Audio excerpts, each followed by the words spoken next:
The boardroom on the 42nd floor overlooked Manhattan like a crown of glass and steel. Morning light poured through the windows, reflecting off polished marble and the long table where Charles Whitmore sat in quiet command. He was a self-made tech millionaire, known for buying companies the way others bought coffee, quickly and without sentiment.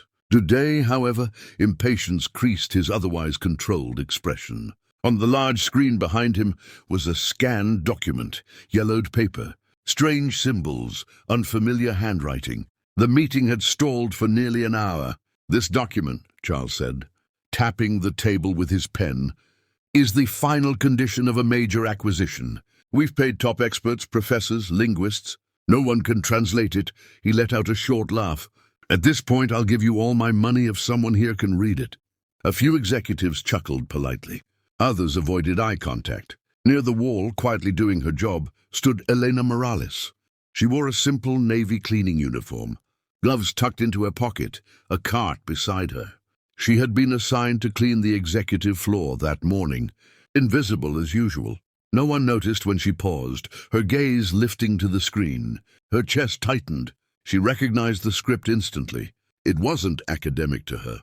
It was personal. The curves of the letters, the odd spacing, the mix of symbols. It was something she had seen as a child, sitting beside her grandmother at a small kitchen table in New Mexico. Old letters, land agreements, warnings hidden inside formal language. Elena hesitated. Interrupting powerful people never ended well. She had learned that lesson early, but the longer she looked, the clearer the danger became. Without planning to, she spoke. "It's not just a letter," she said quietly.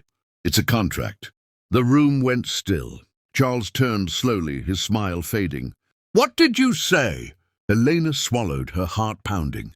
"The text is a hybrid, early regional trade language mixed with legal Spanish shorthand. It looks informal, but it's binding." She nodded toward the screen.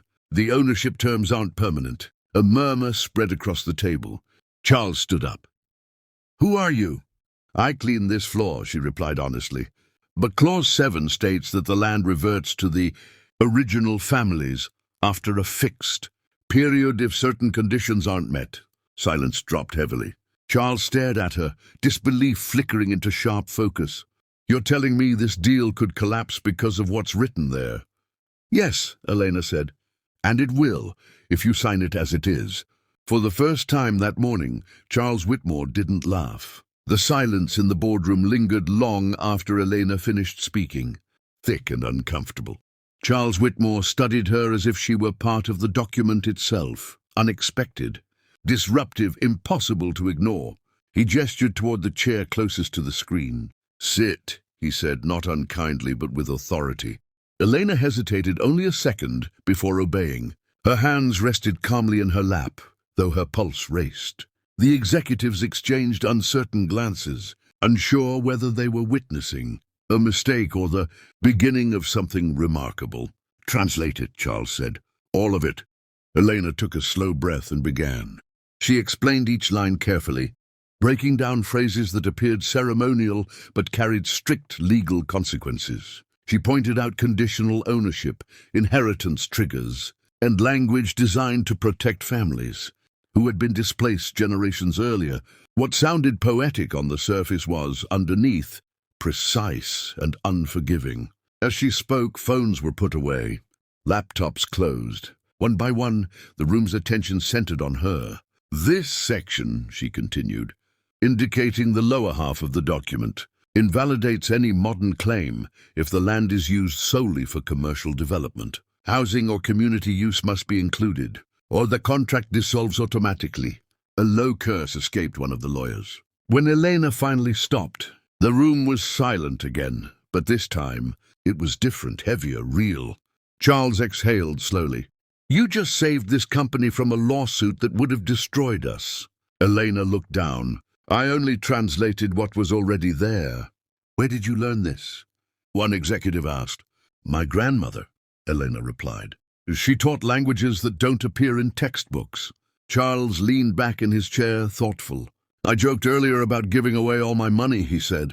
"I won't insult you with a joke now." He paused. "What do you want?" Elena met his eyes. "A chance," she said simply. "Not as a favor, as work." Another pause followed. Then Charles nodded. "You'll get a contract, fair pay, and a title that matches your skills." Relief flickered across her face, but she kept her composure. That afternoon, the acquisition was suspended. By evening, legal teams were revising strategy based on Elena's translation. And as Elena pushed her cleaning cart down the hallway one last time, people who had never seen her before stepped aside and said her name. Not because she asked for attention, but because she earned it.